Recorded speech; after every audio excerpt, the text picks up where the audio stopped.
દાજી ગયા તો શું કર્યું? ઘી લગાવ્યું? ખોટું. ઠંડો બરફ લગાવ્યો? તે પણ ખોટું. દરેક ઘરમાં ખાવાનું બને છે, ચા બને છે, પાણી ગરમ કરવામાં આવે છે અને ગરમ વસ્તુઓ સાથે કામ થાય જ છે. આપણે ગમે તેટલી સાવધાની કેમ ન રાખીએ, દાઝવાનું જોખમ તો રહે જ છે. તેથી આપણા બધા માટે એ જાણવું ખૂબ જ જરૂરી છે કે દાઝ્યા હોય ત્યારે પ્રાથમિક સારવાર કેવી રીતે કરવી જોઈએ. આજનો વિષય છે સામાન્ય દાઝ્યા હોઈએ ત્યારે પ્રાથમિક સારવાર, first aid for minor burns.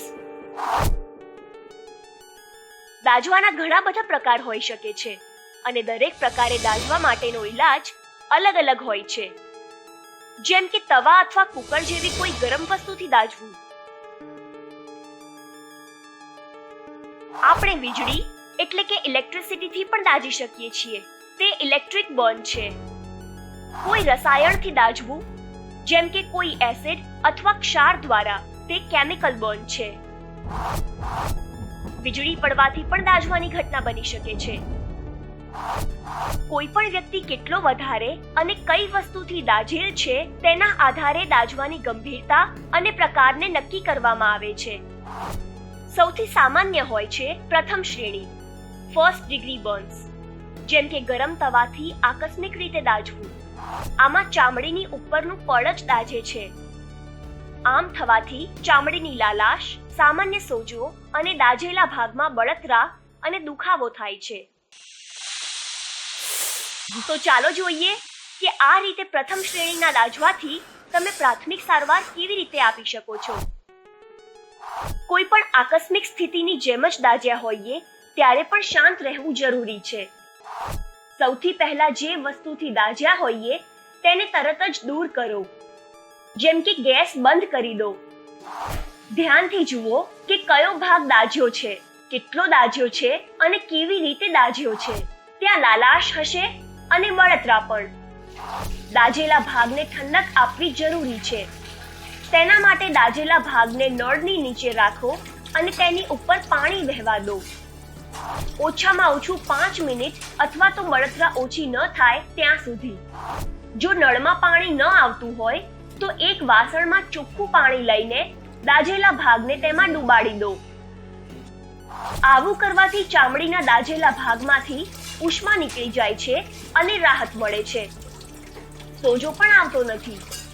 ઠંડુ પાણી, બરફ અથવા ગરમ પાણીનો ઉપયોગ ક્યારેય ન કરો. વધારે ઠંડકથી લોહીનો પ્રવાહ ઓછો થઈ શકે છે અને પાતળી રક્તવાહિનીઓ સંકોચાઈ શકે છે. તો આવી રીતે સાદા પાણીથી ઠંડક મળ્યા બાદ ડોક્ટરની સલાહ લો અને યોગ્ય દવાનો ઉપયોગ કરો.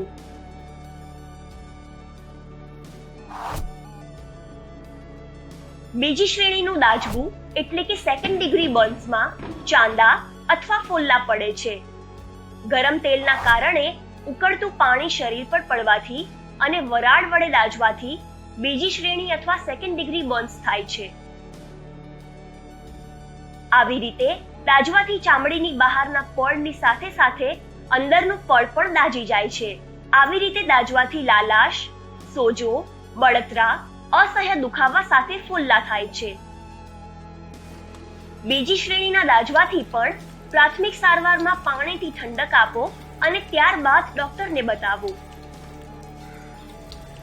ફોલ્લા પડે તો તેને ક્યારેય ખોતરવા કે ફોડવા નહીં.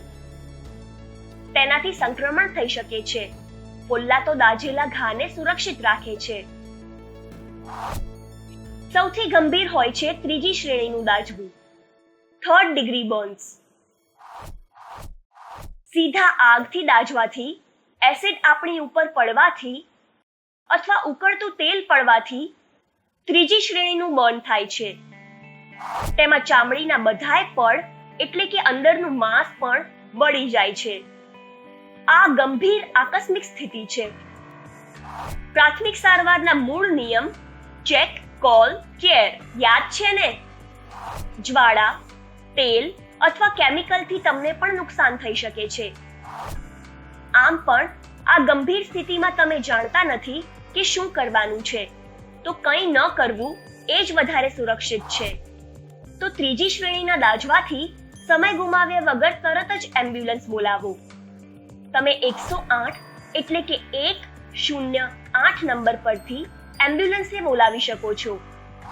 આગ લાગે ત્યારે 101 એટલે કે 101 પર ફાયર બ્રિગેડનો સંપર્ક કરી શકો છો.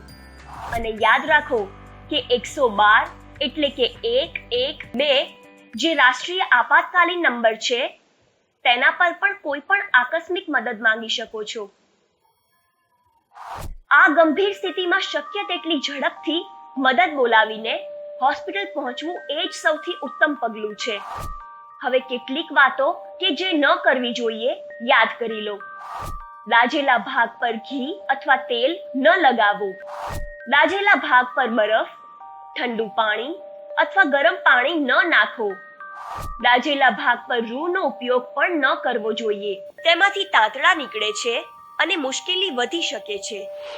હવે ફરી એક વખત જોઈએ કે સામાન્ય દાઝ્યા પર આપણે પ્રાથમિક સારવાર કેવી રીતે કરીશું. સૌથી પહેલા વ્યક્તિને શાંત કરો. દાઝવાના સ્ત્રોતને વ્યક્તિથી દૂર કરો. દાઝેલા ભાગને વહેતા પાણીની નીચે ત્યાં સુધી રાખો કે જ્યાં સુધી બળતરા ઓછી ન થાય. નળમાં પાણી ન હોય તો દાઝેલા ભાગને વાસણમાં ચોખ્ખું પાણી લઈને ડુબાડી રાખો. આવી રીતે પ્રાથમિક સારવાર આપ્યા બાદ ડોક્ટરની સલાહ લો. હવે તમારા માટે એક પ્રશ્ન અને એક કાર્ય. દાઝવાની સ્થિતિમાં ડોક્ટર જણાવે છે કે વ્યક્તિ કેટલા ટકા દાઝેલ છે. કેટલા ટકા દાઝવું એટલે શું અને તે કેવી રીતે નક્કી કરવામાં આવે છે? તમારી આજુબાજુના દવાખાના અને હોસ્પિટલમાંથી આના વિશે માહિતી મેળવો. આ માહિતીને તમારા પરિવાર અને મિત્રોની સાથે આપ-લે કરો. હવે તમારા માટે કાર્ય. સામાન્ય દાઝ્યા હો ત્યારે તમે શું કરશો તેના વિશે વિચારો. રોલ પ્લે કરો અને વિડીયો બનાવીને અમને મોકલો.